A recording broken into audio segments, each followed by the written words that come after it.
ठीक है, बहुत बहुत शुक्रिया। सैयद खुर्शीद अहमद शाह साहब हमारे से बात कर रहे थे। हाउस ओपन है। अच्छा बिल्कुल, वो हमारे साथ सालिक हुसैन साहब, चौधरी सालिक हुसैन साहब मौजूद हैं, लेकिन उससे पहले अगर आपको बात करना चाहते हैं तो मैं कहता हाउस ओपन है। इसका मतलब है कि ऐसा नहीं हो गया कि नवाज शरीफ साहब ने तकरीर कर दी है तो मुल्क की जो पॉलिटिकल फ्यूचर है उसका फैसला हो गया है। पीपल्स पार्टी पूरी कोशिश करेगी और जाहिर है हर कोई चाहता है कि उसकी जमात का वज़ीर आज़म हो और बिलावल भुट्टो ज़रदारी अपना ये मकसद बता चुके हैं। तो इस केस में ये कैसे हो सकता है कि 13 वोटों का फ़र्क है और जरदारी साहब अब कोशिश नहीं करेंगे और बिलावल भुट्टो जरदारी साहब फ़ौरन वज़ीर आज़म नहीं बनना चाहेंगे और 5 साल का इंतजार करना चाहेंगे। आपकी बात में इतना वजन है कि मुझे उसमें नवाज शरीफ साहब की ऑफर जो है वो डोलती हुई नजर आ रही है। मगर उसमें एक और मसला ये है कि अगर और पीपल्स पार्टी क्यों चाहेगी कि बिलावल भुट्टो जरदारी साहब ने जाहिर इवेंचुअली प्राइम मिनिस्टर बनना चाहते हैं, उनका एम्बिशन ये है कि अभी वो जूनियर पार्टनर बन जाएं और 5 साल बाद जो हुकूमत का वजन हो, अभी तो मेरी बात में वजन नजर आ रहा है, जो हुकूमत का वजन हो वो भी उन पर इतना भारी पड़े कि उनके जो एम्बिशन है वज़ीर आज़म बनने का, उसका इनकम्बेंसी फैक्टर उन्हें पंजाब में भुगतना पड़ रहा हो क्योंकि वो पंजाब में एक्सपैंड करना चाहते हैं। तो ये इतना सिंपल अभी सूरत हाल नहीं नजर आ रही है कि पीपल्स पार्टी को वज़ारत उज़्मा भी ना मिले और जूनियर पार्टनर भी बन जाए जिसमें बिलावल भुट्टो ज़रदारी वज़ीर आज़म ना बने। जी शहजाद साहब, मैं ये कहना चाहता, ये कह रहे हैं कि 13 सीटों का फर्क है। पीपल्स पार्टी यहाँ पे ये भी कहेगी कि हमने जो सीटें ली हमें धक्का नहीं लगाया गया, ठीक है। और दूसरा, एमक्यूएम और पीपल्स पार्टी भी अब साथ बैठने के लिए तैयार नहीं है। तो ये भी एक मसला हो सकता है कि अगर एमक्यूएम के बगैर तो ये अगर आप मुझे थोड़ी सी इजाजत दे दें तो मैं अगर चौधरी सालिक हुसैन साहब से बात कर लूँ। अस्सलाम वालेकुम चौधरी सालिक साहब। चौधरी सालिक साहब, आपने इलेक्शन जीत लिया है। सबसे पहले तो आप ये बताएं कि आपकी जो पार्टी है उसने अभी तक कौमी और सूबाई असम्बली में कितनी सीटें हासिल की हैं? हमारी जी इंशाल्लाह ताला अभी क्योंकि एक जगह पे अभी भी रिजल्ट आ रहे हैं जी, बाकी जगहों पे अभी 8 कंफर्म हो गए जी एमपी है और 3 जो है जी एमएनए। इंशाल्लाह 3 एमएनए और 8 एमपीए आपके जीत चुके हैं। तो अब आप ये बताएं कि जो आपकी पार्टी है वो नवाज शरीफ साहब की ऑफर जो है कि जी आइए मिलके मखलूत हुकूमत बनाते हैं, तो आप नवाज शरीफ साहब के साथ मिलकर हुकूमत बनाएंगे या अगर पीपल्स पार्टी को फैसला करती है तो आप पीपल्स पार्टी के फैसले का इंतजार करेंगे और फिर नवाज शरीफ साहब के पास जाएंगे?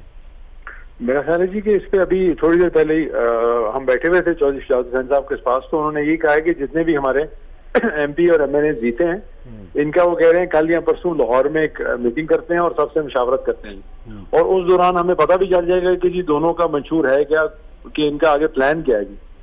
अच्छा, और दोनों जमातों का। सालिक साहब ये भी बताइएगा कि जारी बात है पाकिस्तान में जो हमारा पॉलिटिकल कल्चर है उसमें बहुत कम लोग जो हैं वो अपनी शिकस्त को तस्लीम करते हैं, तो जो लोग आपके मुकाबले पे हार गए हैं वो धांधली का इल्ज़ाम लगा रहे हैं, तो इस पे आप क्या कहेंगे? मैं समझता हूँ कि जी ये तो हमेशा से एक रवायत रही है, जो भी हारने वाला होता है वो इल्ज़ाम लगाता है जी, और अगर मेरी जगह कोई किसी और से हार जाते तो इतना उनको दुख ना होता। तो ये सुहेल बड़ाई साहब आप समझ आइए। चौधरी सालिक साहब, आपने गुजरात में क्या जादू फेरा कि आप तो पहली दफा मैदान में उतरे हैं उस जिला में, और जी नहीं, गुजरात से तो आप पहली दफा इलेक्शन लड़े हैं ना, तो जी भाई साहब मैं इसका एक ही समझता हूँ जी, जो मैंने खुद ये फिगर आउट किया ना जी, मैं खुद भी एक्सपेक्ट नहीं कर रहा था, लेकिन जब मैंने कैंपेन स्टार्ट की तो मैं समझता हूँ चौधरी शहजाद हुसैन साहब की वजह से लोगों ने मुझे एक्सेप्ट भी किया और वोट भी दिया। और वो यही एक्सपेक्ट करते हैं कि जी ये भी उसी तरह ही सियासत करेगा, यहाँ पे उसी तरह ही आगे चलेगा। तो इस दफा तो मैंने चौधरी शहजाद हुसैन साहब के नाम पे वोट ले लिया, लेकिन अगली दफा जो मेरी कारकर्दगी होगी उस पर मिलेगा। शाफे साहब भी जीत गए हैं जी, अल्हम्दुलिल्लाह जी। अच्छा, और कौन कौन से लोग आपके जीते हैं?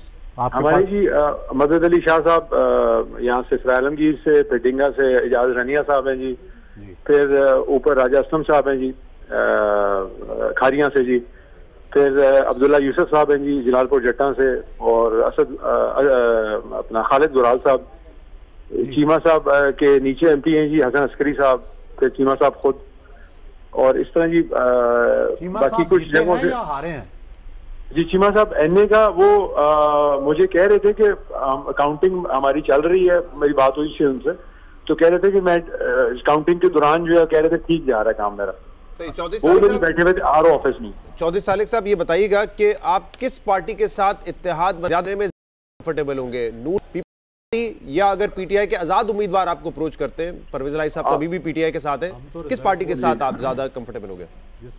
मैं समझता हूँ आपने देखा ही होगा कि हमने दोनों जमातों के साथ अभी PMLN के साथ रिसेंट हिस्ट्री में वक्त गुजारा, कैबिनेट में भी थे।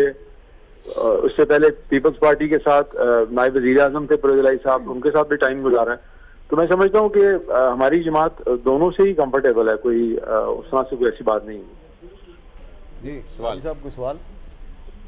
मैं अगर जी सालिक साहब, मैं बेनज़ीर शाह बात कर रही हूँ। मैं पूछना चाह रही थी आपसे, आपको नहीं लगता कि जिस पार्टी को अक्सरियत और सबसे ज़्यादा अवामी मैंडेट मिला है उसी पार्टी को मरकज़ में हुकूमत बनानी चाहिए? जी वैसे असूली तौर पे तो ऐसा ही होना चाहिए जी, लेकिन सियासत में तो आपको पता है कि वो तो जोड़ तोड़ की सारी गेम है। जी सालिक साहब, ये बताएं कि परवेज़ इलाही साहब जेल में हैं, कोई इलेक्शन के बाद या इलेक्शन के दिनों में भी उनसे कोई आप लोगों का राब्ता हुआ है? पहले तो आप और चौधरी शुजात गए थे उनसे मिलने। जी हुआ था। चौधरी शुजात साहब ने एक पैगाम भिजवाया था उनको जी, ये कि जी आप इलेक्शन मतलब ना लड़ें इस तरह से, फैमिली के अंदर मजीद जो है वो एक अफरा तफरी होगी, तफरीक पड़ेगी गुजरात में, लोगों के उस बातों में आके आप इलेक्शन की तरफ ना जाएं तो बेहतर है। लेकिन उन्होंने कहा नहीं, हमने लड़ना इलेक्शन PTI की तरफ से। तो कोई उनकी तरफ से कोई जीता भी है, उनके जितने उम्मीदवार खड़े थे? नहीं जी, PTI के जी, वो तो क्योंकि PTI में है ना जी। नहीं, आप गुजरात से कह रहे हैं? जी गुजरात से जो PTI की हमायत याफ्ता उनके सपोर्टर थे, उनमें कोई जीता भी है? नहीं जी, नहीं। अच्छा, ये अभी एक हल्के का रिजल्ट आना है जी, बाकी तो PTI का नहीं। बहुत बहुत शुक्रिया। सालिक हुसैन साहब हमारे से बात कर रहे थे। शाहज़ेब खानज़ाद साहब, बिलावल भुट्टो ज़रदारी साहब जो हैं सक्कर से लाहौर पहुंच गए हैं और उनके साथ फरियाल तालपुर साहिबा भी हैं, और जो त्यारा था वो उनको लाहौर छोड़ के इस्लामाबाद चला गया है, और इस्लामाबाद से भी एक पीपल्स पार्टी की जो अहम शख्सियत है वो कल सुबह वापस लाहौर जाएगी, फिर वहाँ से ज़रदारी साहब और बिलावल साहब भी इस्लामाबाद चले जाएंगे। तो आपको क्या लग रहा है कि जो आपने पहले बात की थी उसमें मजीद वजन पैदा होगा या उसमें वजन कम होगा? सर मुझे लग रहा है कि वजन और पैदा हो रहा है। तो मैं सामने स्क्रीन पर देख रहा हूँ गुजरावाला की एक और डिस्ट्रिक्ट खुर्रम दस्तगीर साहब हार गए, एक बहुत बड़ा अपसेट नून लीग के लिए है। मोहम्मद मुबीन आरिफ साहब इंडिपेंडेंट है, 1,06,169 वोट लेकर जीते हैं। 88,308 वोट लेकर खुर्रम दस्तगीर साहब गुजरावाला की सीट हार गए जो कि गढ़ था। सब अब मसला ये हो रहा है, अगर जो भी अब सेटअप होने जा रहा है, नून लीग के लिए प्रॉब्लम्स नज़र आ रहे हैं, और वो प्रॉब्लम्स ये हैं कि पहला तो सबसे बड़ा मसला ये है जिसके ऊपर बात कर रहे हैं, जिसमें वजन है कि बिलावल भुट्टो ज़रदारी साहब क्यों इस बात पर कॉम्प्रोमाइज़ करें कि भाई मैं जूनियर पार्टनर बनूं और वज़ीर आज़म भी ना बनूं, और अपने जो अगले इलेक्शन में मेरा एम्बिशन है कि मैंने वज़ीर आज़म बनना है और अपने आप को पंजाब में एक्सपैंड करना है, तो इनकम्बेंसी का जो फैक्टर है मैं उसको अपने ऊपर लूँ, तो उसका बोझ और उसका वजन अपने ऊपर ले लूँ। दूसरा, बिलावल भुट्टो ज़रदारी साहब बहुत बड़ा कैटेगोरिकल कह चुके हैं नून लीग के लिए, तो उन्होंने कहा था अगर उस पर कॉम्प्रोमाइज़ हो जाता है, सॉफ्ट नज़र आ रही है कि कोई भी हो सकता है फाइनेंस मिनिस्टर, इसाक डार साहब नहीं हो सकते फाइनेंस मिनिस्टर। तो एक जो इकोनॉमी है सबसे बड़ा चैलेंज तो वो है। आपको भी पता है कि ये बिलावल साहब नहीं कह रहे, ये कोई और कह रहा है, तो जो कोई और कह रहा है और